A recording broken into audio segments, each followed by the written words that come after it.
Hello everyone, कैसे हैं आप लोग। आशा करते हैं बहुत अच्छे होंगे और पढ़ाई लिखाई आप लोग की बहुत अच्छी चल रही होगी।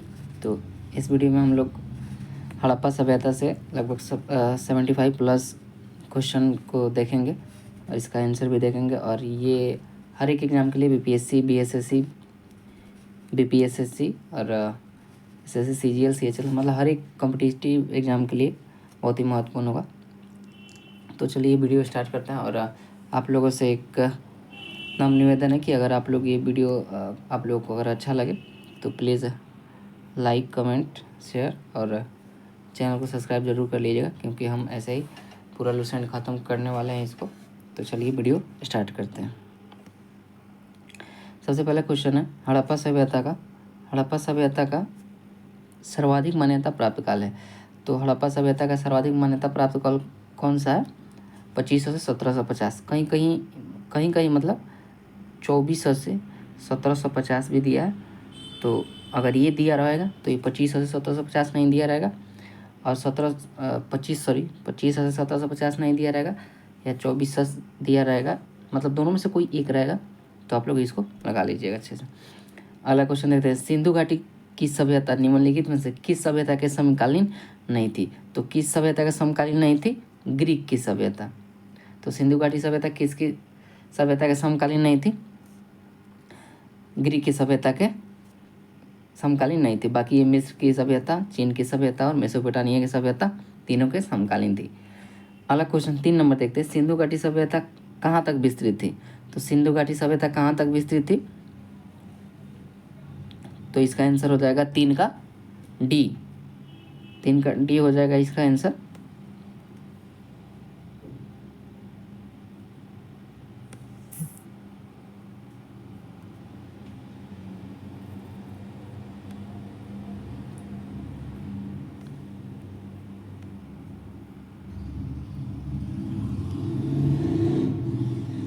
इनका डी हो जाएगा इसका आंसर। आगे देखते हैं। और अगर आपसे क्वेश्चन पूछे कि सिंधु घाटी सभ्यता का भारत में स्थित सबसे बड़ा देश, सबसे बड़ा मतलब जगह, सिंधु घाटी सभ्यता का भारत में स्थित सबसे बड़ा स्थान कौन सा है? तो कौन सा हो जाएगा? राखीगढ़ी। राखीगढ़ी सिंधु घाटी सभ्यता का भारत में सबसे बड़ा स्थल है।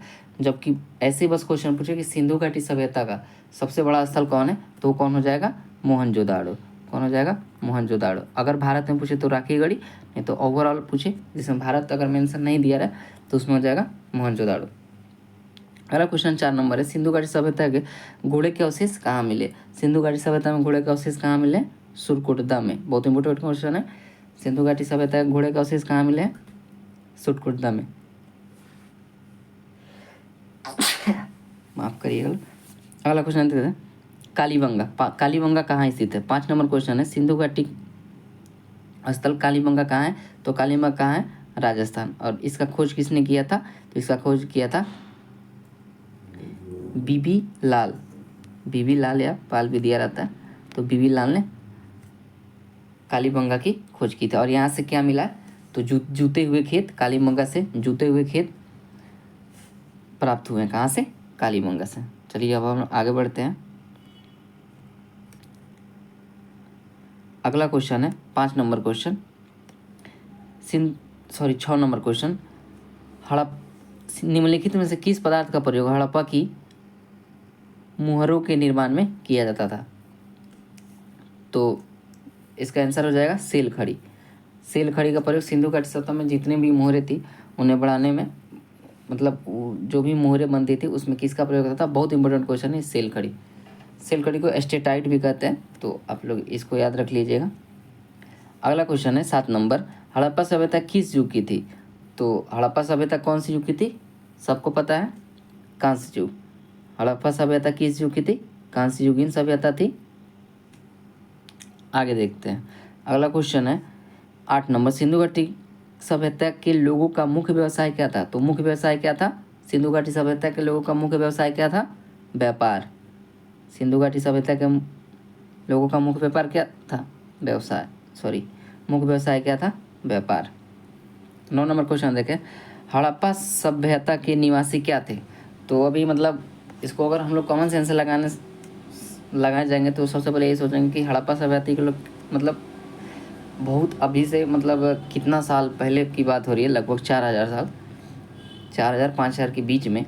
तो उसको देखा जाए तो अभी क्या मतलब हम लोग यही सोचेंगे कि वो लोग शहरी कैसे हो सकते हैं, क्योंकि वो लोग तो मतलब ग्रामीण एरिया में रहते होंगे। तो ऐसा नहीं है, उस टाइम भी हड़प्पा सभ्यता के लोग कौन थे, शहरी थे। हड़प्पा सभ्यता के निवासी कौन थे, शहरी थे। आगे बढ़ते हैं, अगला क्वेश्चन 10 नंबर है, सिंधु सभ्यता के घर किससे बनाए जाते थे। सिंधु सभ्यता के घर किससे बनाए जाते थे, तो सिंधु घाटी सभ्यता के घर किससे बनाए थे, ईंटों से। सिंधु घाटी सभ्यता के घर किससे बनाए थे, ईंटों से। अगला क्वेश्चन है, हड़प्पावासी किस वस्तु के उत्पादन में सर्वप्रथम थे। मतलब हड़प्पावासी किस वस्तु का सर्वाधिक उत्पादन करते थे, तो किस वस्तु का करते थे, कपास का। ये कपास के लिए को सिंडन कहा जाता था, उस टाइम सिंडन कहा जाता था। ये भी आप लोग क्वेश्चन याद रख सकते हैं।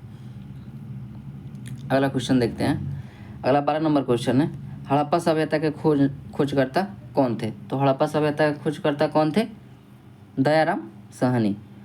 इन्होंने कब खोजा था, 1921 में। किसने, दयाराम साहनी ने हड़प्पा सभ्यता है सिंधु घाटी सभ्यता की खोज 1921 में की। वहीं अगर मोहनजोदाड़ो की बात करें तो मोहनजोदाड़ो की खोज रखाल दास बनर्जी ने कब की थी, 1922 में। ये मैं पूरा नहीं लिख रहा हूँ, आप लोग मतलब सुन के समझ सकते हैं। मोहनजोदाड़ो की खोज 1922 में रखाल दास बनर्जी ने, जबकि हड़प्पा सभ्यता की खोज 1921 में दयाराम साहनी ने की थी। अगला क्वेश्चन है 13 नंबर, सिंधु सभ्यता का पतन नगर या बंदरगाह कौन सा था। तो बंदरगाह कौन था, लोथल। बंदरगाह कौन सा था, लोथल था। और लोथल कहाँ है, गुजरात में। लोथल कहाँ है, गुजरात में है। चलिए आगे बढ़ते हैं अगले क्वेश्चन की तरफ। 14 नंबर क्वेश्चन देखते हैं, पैमाने की खोज ने यह सिद्ध कर दिया कि सिंधु घाटी के लोग माप और तौल से परिचित थे। तो माप तौल की प्रणाली कहाँ से खोजी गई है, तो लोथल से खोजी गई है। कहाँ से, लोथल से। और ये कितने के अनुपात में थी, लगभग 16 के रेशियो में माप तौल की अनुपात होती थी। मतलब कि 4, 8, 16 ऐसे ऐसे होता था। तो माप तौल के अनुपात 16 के अनुपात में होती थी। और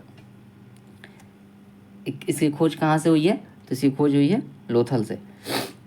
अगला क्वेश्चन है 15 नंबर, हड़प्पा कालीन समाज किन वर्गों में विभाजित था। तो कौन से वर्गों में विभाजित था, तो इसका आंसर हो जाएगा 15 का बी, विद्वान, योद्धा, व्यापारी और श्रमिक। विद्वान, योद्धा, व्यापारी और श्रमिक।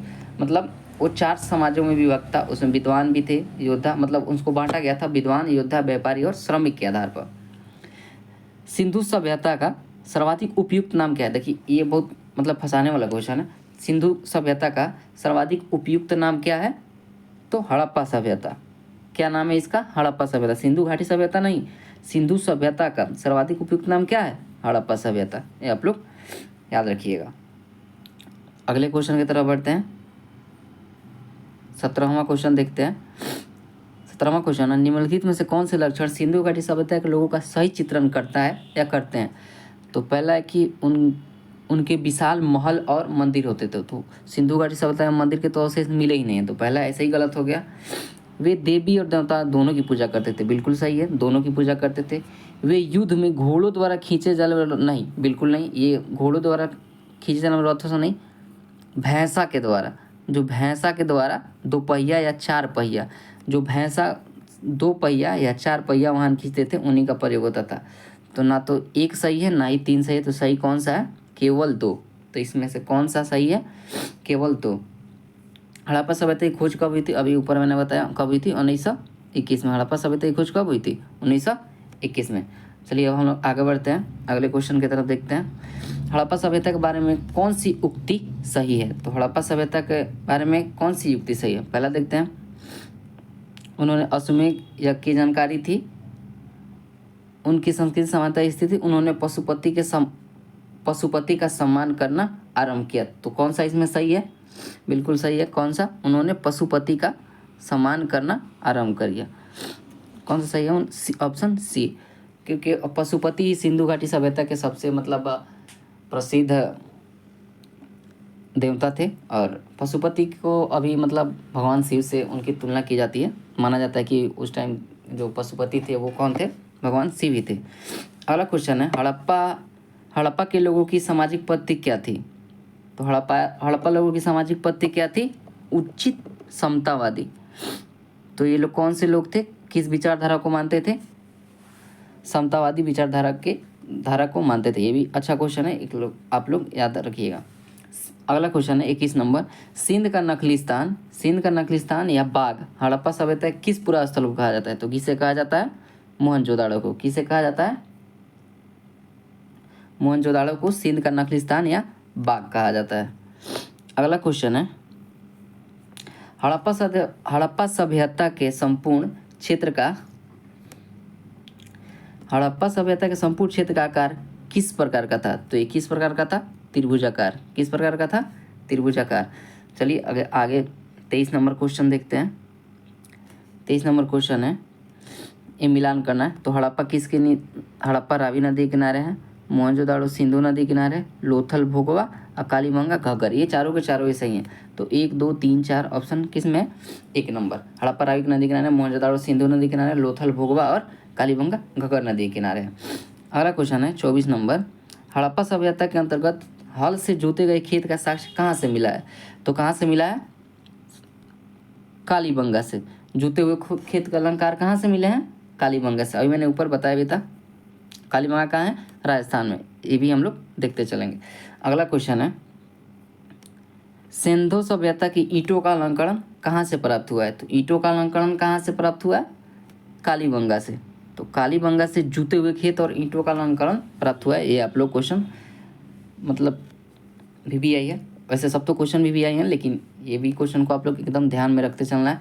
तो ऐसे याद रखिए, राजस्थान में कालीबंगा से क्या क्या मिला है? तो ईंटों का अलंकरण और जूते हुए खेत। ईंटों का अलंकरण और जूते हुए खेत।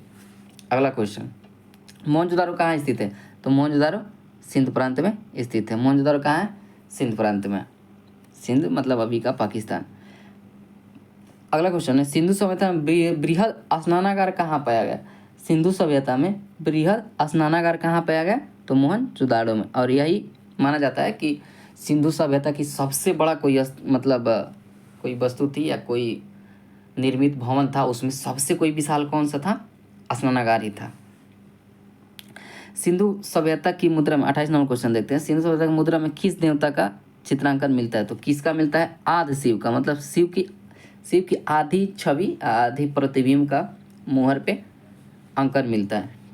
ठीक है दोस्तों, तो चलिए आगे की तरफ बढ़ते हैं, अगले क्वेश्चन की तरफ। 29 नंबर क्वेश्चन बोल रहा है, निम्न में से कौन सा हड़प्पा गुजरात में था? गुजरात में कौन था? लोथल कहाँ था? गुजरात में। लोथल गुजरात। कहाँ? नदी कौन सी? भोगवा। लोथल गुजरात, भोगवा। चलिए आगे की तरफ बढ़ते हैं। अगला क्वेश्चन, मोहनजोदाड़ो का स्थानीय नाम क्या है? बहुत ही आसान क्वेश्चन है, लगभग आप सभी को पता ही होगा। मोहनजोदाड़ो का स्थानीय नाम क्या है? मृतकों का टीला। क्योंकि इसको इसलिए बोला जाता है कि मतलब हड़प्पा और मोहनजोदाड़ो, इन दोनों में क्या होता था? हड़प्पा में लोगों को दफनाया जाता था, जबकि मोहनजोदाड़ो में क्या करता था? जलाया जाता था। तो ऐसा जलाया जाता, तो माना जाता है कि इसी के वजह से इसे मृतकों का टीला कहा जाता है। जो जलाया जाता था इसीलिए बोला जाता है कि हम मृतकों का टीला। ऐसा नहीं है कि मृतक बहुत से मरे हुए लोग वहाँ पे इकट्ठे करते हैं, ऐसा कोई बात नहीं है। जलाने की वजह से ही, मतलब यहाँ पे जलाया जाता था, हड़प्पा में क्या करता था? दफनाया जाता था, इसीलिए इसे मृतकों का टीला कहा जाता है। चलिए अब अगले क्वेश्चन की तरफ देखते हैं। 31 नंबर क्वेश्चन है।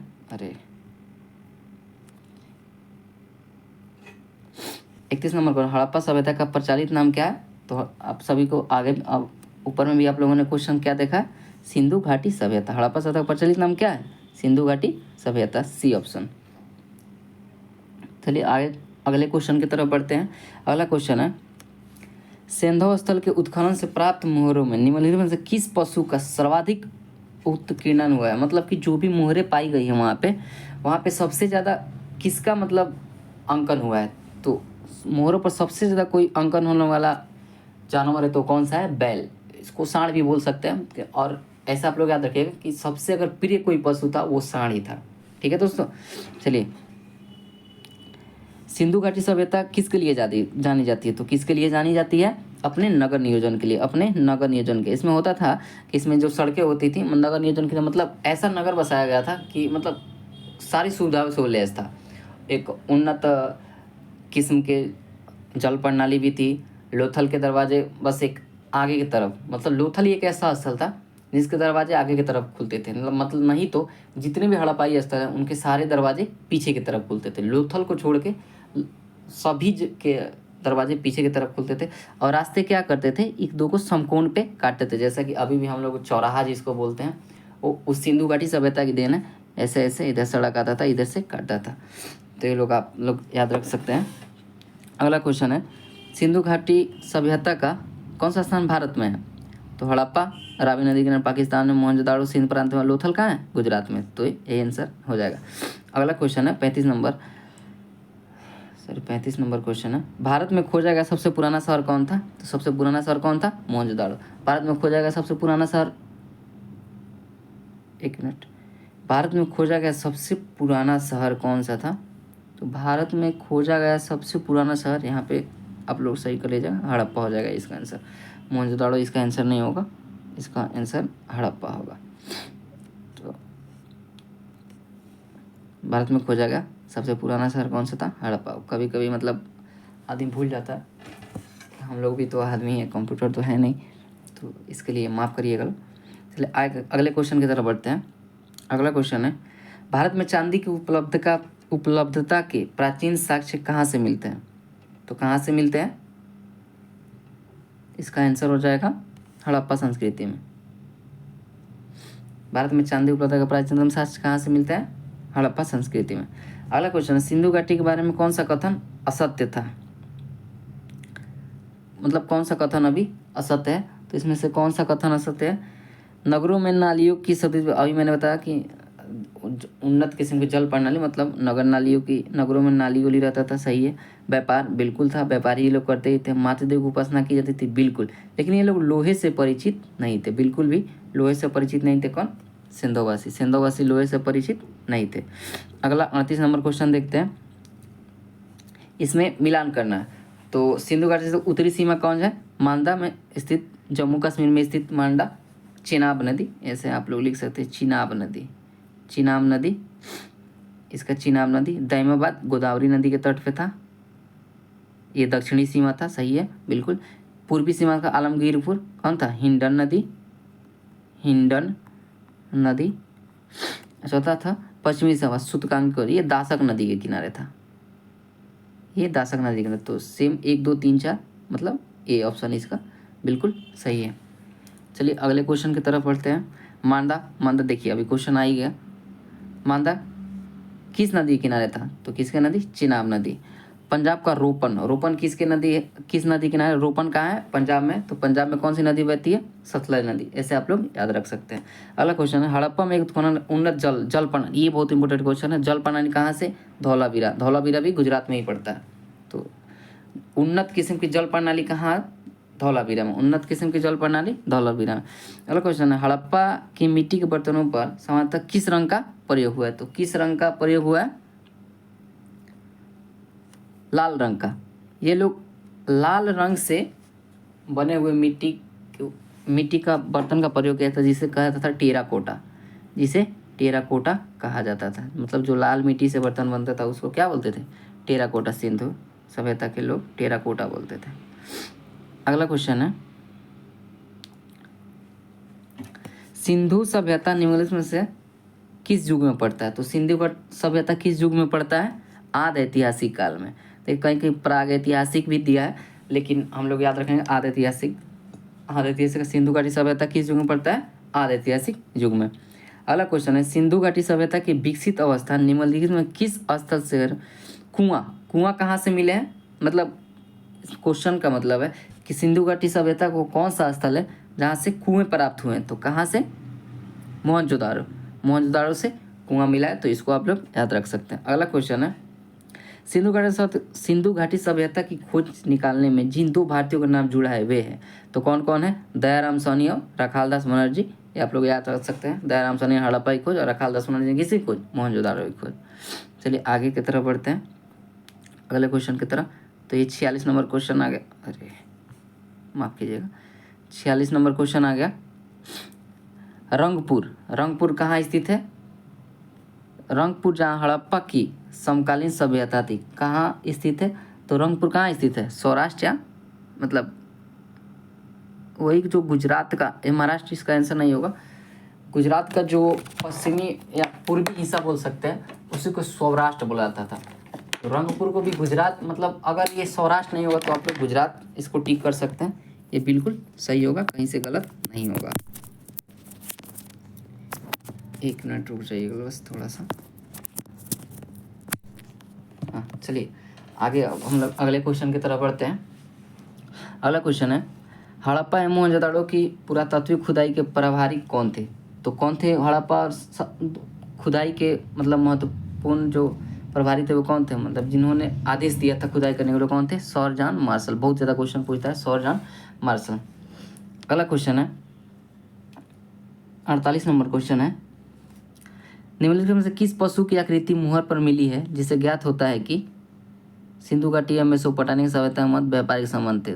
तो अभी आप लोगों को ज़्यादा ही पता ही होगा कि सबसे ज़्यादा किसका मिला है? बैल का। तो बैल का जो मुहर पर आकृति मिली है उसी से पता चलता है कि सिंधु घाटी की सभ्यता मेसोपोटामिया सभ्यता के बीच व्यापारिक संबंध थे। अगला क्वेश्चन देखते हैं, सिंधु घाटी के लोग विश्वास रखते थे, तो किस में विश्वास रखते थे? तो ये लोग विश्वास रखते थे मातृशक्ति में। मातृशक्ति में ये लोग बहुत ज़्यादा विश्वास करते थे। माता की उपासना या मातृ पूजा भी ये लोग करते थे। अगला क्वेश्चन है, निम्नलिखित में से कौन सा सिंधु स्थल समुद्र तट के किनारे नहीं स्थित था? तो इसमें से कौन सा आंसर हो जाएगा? तो इसका आंसर हो जाएगा कोटदीजी। कोटदीजी भी कहाँ है? इस सिंध प्रांत में पड़ता है। तो यही एक कोटदीजी एक ऐसा स्थल था जो समुद्र के किनारे नहीं बसा था। बाकी जगह जो भी थे वो सभी समुद्र के किनारे बसे हुए थे।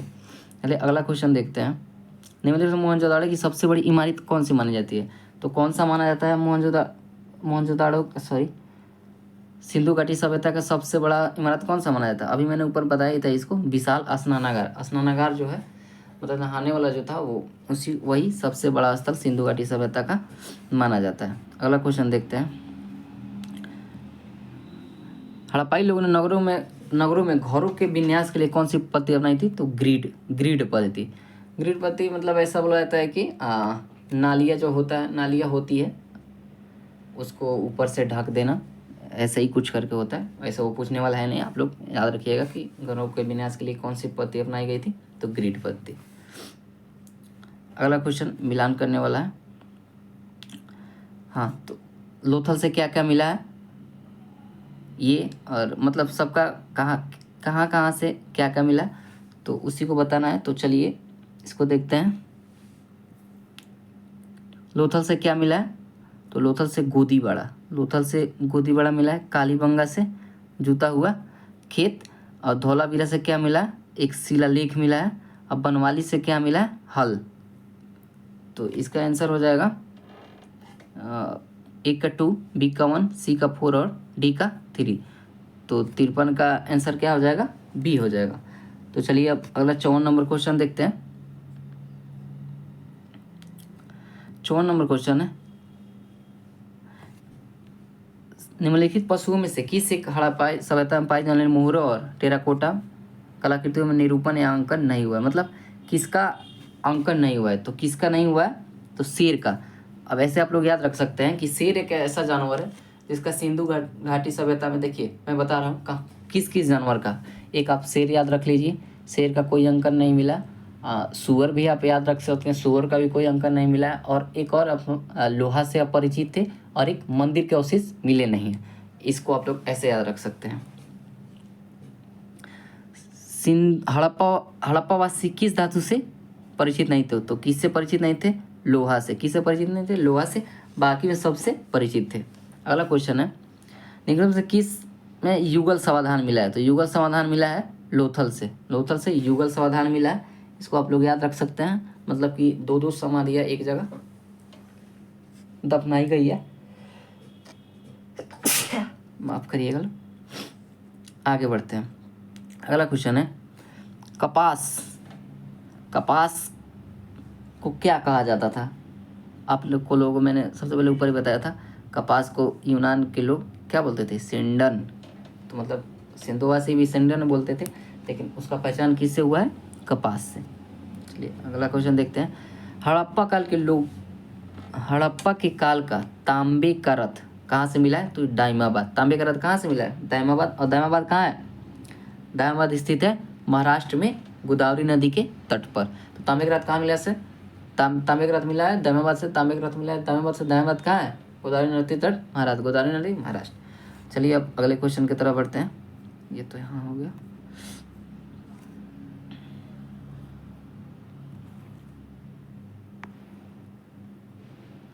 अगला क्वेश्चन है, हड़प्पावासी किन धातुओं का आयात करते थे?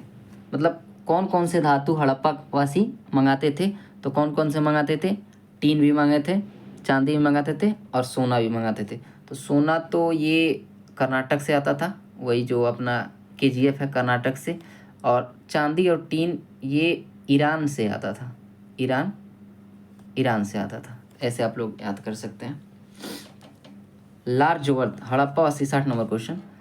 हड़प्पावासी लार्जवर्थ भवन का निर्माण की सामग्री का आयात कहाँ से करते थे? लार्जवर्थ। तो लार्जवर्थ कहाँ से आता था? तो लार्जवर्थ आता था, अगर आपको पता है तो बताइए। लार्जवर्थ आता था हिंदकुश क्षेत्र के बदख्शां से। लार्जवर्थ कहाँ से आता था? हिंदकुश क्षेत्र के बदख्शां से। Afghanistan, 61 number question. अफगानिस्तान स्थित सिंधु सभ्यता से कौन सा स्थान संबंधित थे? तो मुंडीगक और सुरतीगोई दोनों कहाँ से थे? कहाँ में है? अभी अफगानिस्तान में पढ़ते हैं। मुंडीगक और सुरतीगोई दोनों भी कहाँ पढ़ते हैं? अफगानिस्तान में पढ़ते हैं। अगला क्वेश्चन है, कौन कौन से नगर सिंधु सभ्यता के बंदरगाह नगर थे? तो सिंधु सभ्यता के बंदरगाह नगर कौन कौन थे? तो सिंधु सभ्यता के बंदरगाह नगर ये सभी थे, लोथल, सुतकांगेदुर, कुंतासी, अलादीनो और बालाकोट। ये दोनों पाकिस्तान में, अलादीनो और बालाकोट। अगले क्वेश्चन की तरफ बढ़ते हैं। मोहनजोदाड़ो से प्राप्त पशुपति या शिव, देखिए लिखा है पशुपति से आज शिव मोहरों में निम्न में किस जानवरों का अंकन हुआ है? तो एक तो आपको पता है कि सिंह का अंकन हुआ ही नहीं है, तो बाकी जितने भी हैं गैंडा, भैंसा, बाघ, हाथी, शेर का नहीं हुआ है, बाघ का हुआ है, हिरन, तो इन सभी का अंकन हुआ है। तो ऐसे आप लोग याद है ऐसे याद रख सकते हैं, बाघ, हाथी, हिरन, गेंडा, भैंसा, गेंडा, भैंसा, गेंडा, भैंसा, गेंडा, जैसे हम लोग बोलते हैं ना मोटर को गेंडा भैंसा दोनों बोल देते हैं, वैसे गेंडा भैंसा तो दो ऐसे याद कर लीजिए। एक हिरन, बाघ और हाथी। ऐसे याद क्योंकि हिरन को बाघ खाता है और एक हाथी बड़ा जानवर है, तो हिरन, बाघ, तो ऐसे याद रखिए हिरन, बाघ, हाथी और गेंडा और भैंसा, इनका अंकन प्राप्त हुआ है, जबकि शेर का नहीं हुआ है। नृत्य मुद्रा वाली 64 नंबर क्वेश्चन है, किस हड़प्पाकालीन स्थल से डांस करने वाली स्त्री का मूर्ति प्राप्त हुआ है? तो कहाँ से हुआ है? डांस करने वाली महिला का मूर्ति कहाँ से मिला हुआ है? तो ये मिला हुआ है हड़प्पा से, मोहनजोदाड़ो से डांस करने वाली महिला का मूर्ति मिला है मोहनजोदाड़ो से। अब पुजारी की पत्थर की मूर्ति कहाँ मिली है? ये भी मोहनजोदाड़ो से मिली है, इसको भी आप याद रखते हैं। अगला क्वेश्चन है, किस सिंधुकालीन स्थल से, 66 नंबर, एक ईंट पर बिल्ली का पीछा करते हुए कुत्ते के पंजों के निशान मिले हुए हैं? तो कहाँ से? चंदुदाड़ो से मिले हुए हैं। अगला क्वेश्चन देखते हैं, 67 नंबर क्वेश्चन है, किस हड़प्पाकालीन स्थल से प्राप्त जार पर चोंच से मछली दबाए चिड़िया एवं पेड़ के नीचे लोमड़ी के चित्रांकन मिलता है, जो पंचतंत्र के लोमड़ी की कहानी के सही से? तो ये कहाँ से मिला हुआ है? लोथल से। ये कहाँ से मिला हुआ है? लोथल से। मतलब हम लोगों ने बच्चों ने पढ़ा था ना कि एक लोमड़ी और एक कौवा एक मछली को चोंच में दबाया हुआ है, और लोमड़ी उसको खाने के लिए बोलती है कि आपका कितना मधुर आवाज़ है, आप लेको काँव काँव बोले, और लोमड़ी की बातों में कौवा आ जाता है और काँव काँव बोलने लगता है, और मछली का टुकड़ा जो होता है वो कहाँ गिर जाता है? नीचे गिर जाता है और लोमड़ी खा लेती है। तो यही चालाक लोमड़ी का कहानी। तो कहाँ से मिला? लोथल से। स्वतंत्रता युद्ध मतलब स्वतंत्रता के बाद भारत में सबसे अधिक संख्या में हड़प्पाकालीन युग की खोज किस प्रांत में हुई है? तो किस प्रांत में हुई है? तो ये हुई है गुजरात में। मतलब स्वतंत्रता प्राप्ति के बाद सबसे अधिक अगर हड़प्पा स्थल खोजे गए हैं तो वो कहाँ खोजे गए हैं? गुजरात में। और वर्तमान में 2000 से ज़्यादा हड़प्पाकालीन शहरों की मतलब हड़प्पाकालीन स्थलों की खोज की जा चुकी है। अगला क्वेश्चन है, निम्नलिखित में से किस फसल हड़प्पाकालीन लोगों के लिए मुख्य खदान नहीं था? तो गेहूँ भी था, जौ भी था, चावल का भी मतलब प्रमाण मिला ही है, चावल का प्रमाण मिला ही है, लेकिन पूरा अच्छे से मतलब वो भी भूसी वूसी मिला है तो उसका अभी पूरा कंफर्म नहीं है। तो इसका आंसर क्या हो जाएगा? दाल भी तो मिला ही है, चावल।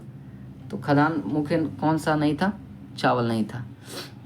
अगला क्वेश्चन देखते हैं, 68 तो हो गया, 69 भी हो गया, 70 नंबर। ये UPPCS 2009 क्वेश्चन होगा। हड़प्पा तथा मोहनजोदड़ो अब विलुप्त हो गए हैं, कथन ए कारण वे उत्खनन के दौरान प्रकट हुए। तो इसका सही आंसर कौन सा हो जाएगा? 70 का ए और दोनों सही है और सही स्पष्टीकरण भी है, मतलब कि आंसर ए इसका सही हो जाएगा। अगला क्वेश्चन है, सिंधु घाटी सभ्यता के संदर्भ में निम्नलिखित कथनों पर विचार कीजिए। तो ऑप्शन ए है, यह प्रमुख लौकिक सभ्यता थी जिसमें धार्मिक तत्व यद्यपि उपस्थित था वर्चस्वशाली नहीं था। मतलब था लेकिन वर्चस्वशाली नहीं था, बात सही है, मतलब सब कुछ था। धार्मिक लोग भी तो पूजा पाठ भी करते थे लेकिन इतने भी नहीं करते थे जितने कि अभी हैं। जैसे कि मंदिर वंदिर का निर्माण ऐसे धूमधाम से ऐसे नहीं होता था। तो ये ऑप्शन सही है। उस काल में भारत में कपास से वस्त्र बनाए थे, बिल्कुल बिल्कुल सही है। कपास का तो पहला प्रमाण ही मिला है सिंधु घाटी सभ्यता से।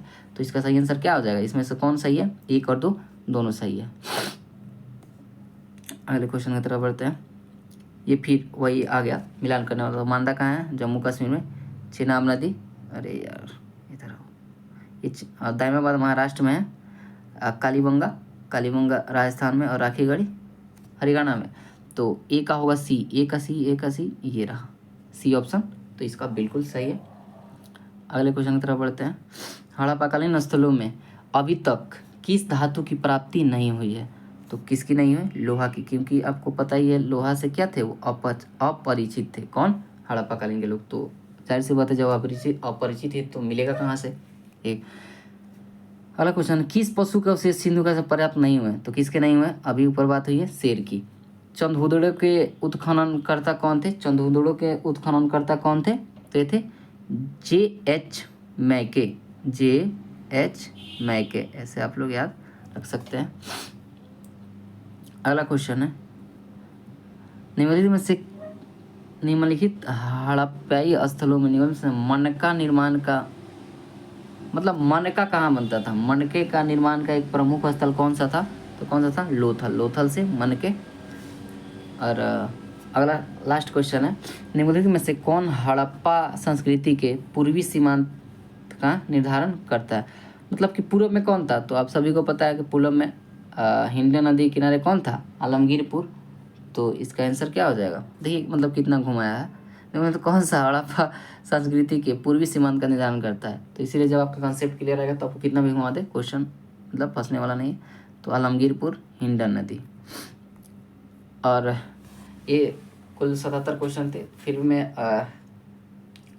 आप लोगों को कुछ क्वेश्चन मैं ऐसे बता दे रहा हूँ। जैसे कि अगर पूछे कि खेल का मैदान मतलब खेल का मैदान कहाँ से मिला था? खेल का मैदान कहाँ? तो ये मिला है कहाँ से? धौलावीरा में। खेल का मैदान कहाँ मिला? धौलावीरा। धौलावीरा का मतलब होता है धौला मतलब सफ़ेद, धौला मतलब सफ़ेद और बीरा मतलब क्या? कुआं। इसको कोटटा टिब्बा भी नहीं, इसको कोटटा टिब्बा नहीं बोलते। बस आप लेगा थे सब। धौलावीरा मतलब सफ़ेद कुआं होता है। खेल का मैदान भी यहीं से मिला है। और लिपस्टिक कहाँ से मिला हुआ है? तो लिपस्टिक मिला हुआ है चंदहुदड़ो से। कहाँ से? चंदहुदाड़ो से। तो कैसा लगा आपका वीडियो कमेंट में जरूर बनाइएगा और बताइएगा। और हम ऐसे ही लुसेंट सब्जेक्टिव और ऑब्जेक्टिव दोनों को ही ख़त्म करेंगे। तो अगर आपको ये वीडियो अच्छी लगी हो तो प्लीज़ शेयर, लाइक, कमेंट और चैनल को सब्सक्राइब जरूर कर लीजिएगा, क्योंकि आपके एक सब्सक्राइब से हमें मोटिवेशन मिलता है। और आपको अच्छा लगे तो कमेंट बिल्कुल ज़रूर करिएगा। और चूँकि मुझे ये सब बनाने नहीं आता है पीपीटी ओपीटी, लेकिन जो भी नॉर्मल है वैसे सोचा मैं कराता हूँ जिससे लड़कों को लाभ हो सके। धीरे धीरे सीख जाएंगे बनाते बनाते। तो अगर बीच में से एक दो बार मतलब मैं बोलने में थोड़ा सा इधर उधर हुआ होगा तो उसके लिए मैं माफ़ी मांगना चाहता हूँ। बाकी अभी के लिए जय हिंद।